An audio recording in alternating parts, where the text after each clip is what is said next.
നമ്മുടെ നേഴ്സുമാരുടെ സമരമാണല്ലോ ഇപ്പം എല്ലായിടത്തെയും ഒരു ചർച്ചാ വിഷയം എന്ന് പറയുന്നത്. അതിനെ സപ്പോർട്ട് ചെയ്യുന്നവരുടെ വീഡിയോയ്ക്ക് അടിയിൽ അല്ലെങ്കിൽ അതുപോലെ ന്യൂസ് ചാനൽസിന്റെ വീഡിയോസിന്റെ ഒക്കെ അടിയിൽ വന്ന് കണ്ട കുറെ കമന്റ്സിൽ ഒന്നാണ് ഈ ഫ്രഷേഴ്സിന് 40,000 രൂപ ചോദിച്ചുള്ള സമരം കുറച്ച് ഓവറല്ലേ, ഇപ്പൊ കുറച്ച് ഓവർ ആയാലല്ലേ എല്ലാവരും ശ്രദ്ധിക്കുള്ളൂ, ഇത്ര ഓവർ ആയിട്ട് പോലും ആരെങ്കിലും എന്തെങ്കിലും ശ്രദ്ധിക്കുന്നുണ്ടോ? അപ്പൊ അങ്ങനെ ചോദിക്കുന്നവരോടാട്ടോ എനിക്ക് പറയാനുള്ളത്, ഈ ഫ്രഷർ എന്ന പേര് മാത്രമേ ചില ഹോസ്പിറ്റലിൽ നമുക്ക് കിട്ടാറുള്ളൂ.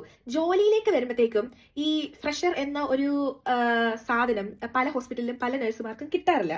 അതായത് ഈ ഫ്രഷർ ആണല്ലോ എന്നോർത്ത് അല്ലെങ്കിൽ അവരൊന്നും തിരിച്ച് പറയില്ലല്ലോ എന്നോർത്ത് വർക്ക് ലോഡ് കൂടുതലായിട്ട് ചെയ്യുന്ന ആൾക്കാരും ഉണ്ട്, അല്ലെങ്കിൽ അങ്ങനെ കൊടുക്കുന്നവരും ഉണ്ട്. എല്ലാവരും ഒന്നും മദർ തെരേസയുടെ ആരുമായിട്ട് വരത്തില്ലല്ലോ, ലൈക്ക് നന്മ മരങ്ങളാവത്തില്ലല്ലോ.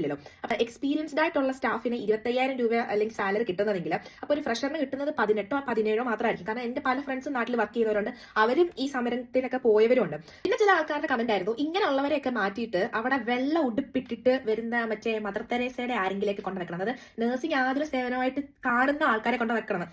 ജനിക്കുമ്പോ തൊട്ട് മരിക്കുന്നതിന്റെ ഇടയിൽ നമ്മൾ പലവട്ടം നമ്മൾ ഹോസ്പിറ്റൽസിൽ കയറാറുണ്ട്. അപ്പൊ നമ്മളെ നോക്കുന്ന സമയത്ത് മാത്രം നേഴ്സുമാരെ മാലാഖമാരായിട്ടും അല്ലെങ്കിൽ അവരുടെ ആവശ്യങ്ങൾക്ക് വേണ്ടിയിട്ട് ഒരു സമരം ചെയ്യുമ്പോൾ അവരെ ഈ ചെകുത്താന്മാരായിട്ട് കാണുന്ന ഒരു രീതിയുണ്ടല്ലോ, അത് ഭയങ്കര വൃത്തികെട്ട ഒരു കാര്യമാണ് കേട്ടോ. അത് പാരാമെഡിക്സുകാരും അവർ പറയുന്നുണ്ട് അവർക്കും ഇത്ര സാലറി ഒക്കെ കിട്ടുന്നുള്ളത്. എന്റെ ഒരു നിഗമനത്തിൽ നിങ്ങൾ സമരത്തിന് ഇറങ്ങണം. അതായത് ചെയ്യുന്ന ജോലിക്ക് അർഹതപ്പെട്ട സാലറി ചോദിച്ചു മേടിക്കുന്നത് അതൊരിക്കലും ഒരു അഹങ്കാരമല്ല, അത് നമ്മുടെ അവകാശം തന്നെയാണ്. അതുകൊണ്ട് ഐ സപ്പോർട്ട് നഴ്സസ്.